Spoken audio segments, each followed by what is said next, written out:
မြန်မာဘလုံးဖန်ပရိသတ်ကြီးအားလုံးမင်္ဂလာပါခင်ဗျာ HMF Football Channel ကနေကြိုဆိုလိုက်ရပါတယ်အခုတခါတင်ဆက်ပေးသွားမယ့်သတင်းကတော့မြန်မာဘလုံးဖွဲ့ချုပ် MF ဟာမြန်မာယူ16အသင်းကိုဖွဲ့စည်းဖို့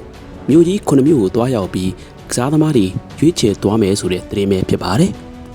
မြန်မာဘလုံးဖွဲ့ချုပ် MF ဟာ2026အာရှဖလားယူဆက်ခွန်ပြိုင်ပွဲဝင်မဲ့မြန်မာယူဆက်ခွန်အသင်းကိုအထောက်အကူပြုဖို့မြန်မာယူဆက်6အသင်းကိုဖွဲ့စည်းသွားမှာဖြစ်ပြီးမြို့ကြီး9မြို့တွားရောက်ကစားသမားများကိုရွေးချယ်သွားမှာဖြစ်ကြောင်းသိရှိရပါတယ်။ MF ကစားသမားများရွေးချယ်သွားမယ်မြို့ကြီး9မြို့ကတော့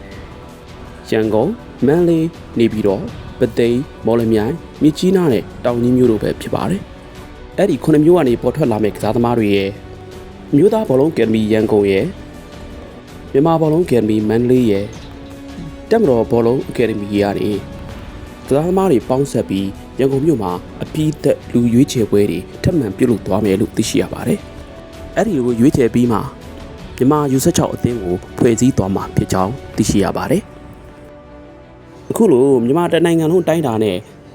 စင့်စီးတည်ရွေးချယ်ပြီးထွက်ပေါ်လာမယ့်မြန်မာယူ16အသင်းကိုနီးပြချုပ်အဖြစ်ဂျပန်နိုင်ငံသားနီးပြဂေဆူကဲအာမာနိုကိုတာဝန်ပေးအပ်သွားမှာဖြစ်ကြောင်းသိရှိရပါတယ်။အာမာနိုဟာ GFP AFC A license နီးပြရထားတဲ့သူဖြစ်ပြီးတော့ဂျပန်ထိပ်သီးကလပ်ကာရှိမာအန်လာတင်းအကယ်ဒမီမှာ73နှစ်ကျော်ကြာနီးပြအဖြစ်ဆောင်ရွက်ခဲ့တယ်လို့တရုတ်နိုင်ငံချန်တူဘော်လုံးအဖွဲ့ချုပ်မှာလည်းလူငယ်ဖွံ့ဖြိုးရေးနီးစနစ်ဒရိုက်တာအဖြစ်တာဝန်ယူဆောင်ခဲ့ကြောင်းသိရှိရပါတယ်။အခုခါမှာ MF ဟာအာမာနိုကိုအကယ်ဒမီကျောင်းများနဲ့လူငယ်ဖွံ့ဖြိုးရေးဒရိုက်တာအဖြစ်တာမကမြန်မာယူ16အသင်းရဲ့နီးပြချုပ်ယာတုကိုပါပူးတွဲတာဝန်ပေးအပ်သွားမှာဖြစ်ကြောင်းသိရှိရပါတယ်။ MF ဟာမြန်မာယူ16အသင်းကိုလက်ရှိဖွဲ့စည်းထားတဲ့မြန်မာယူဆက်ခွန်အသင်းကိုထောက်ကူပေးရုံသာမကပဲလာမယ့်2029အာရှဖလားယူဆက်ခွန်ချီစစ်ပွဲဝင်ရန်အတွက်ပါကြီးဝဲဖွဲ့စည်းထားတယ်လို့သိရှိရပါတယ်။အဲဒီယူဆက်6အသင်းကိုအာမာနိုကိုနီးပြချုပ်အဖြစ်တာဝန်ပေးရမှာဖြစ်ပြီးပြီးခဲ့တဲ့2025ထိုင်းစီးကိန်းပြိုင်ပွဲမှာမြန်မာယူ22အသင်းရဲ့အုပ်ချုပ်သူအဖြစ်တာဝန်ယူခဲ့တဲ့ဦးစိုးမြတ်မင်းကိုလည်း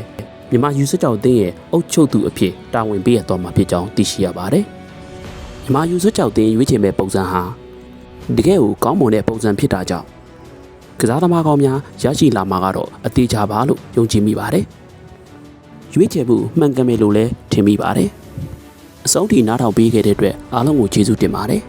။ဒီ2026ခုနှစ်ကစလို့မြန်မာအသင်းတွေအားလုံးအောင်မြင်ကြပါစေ။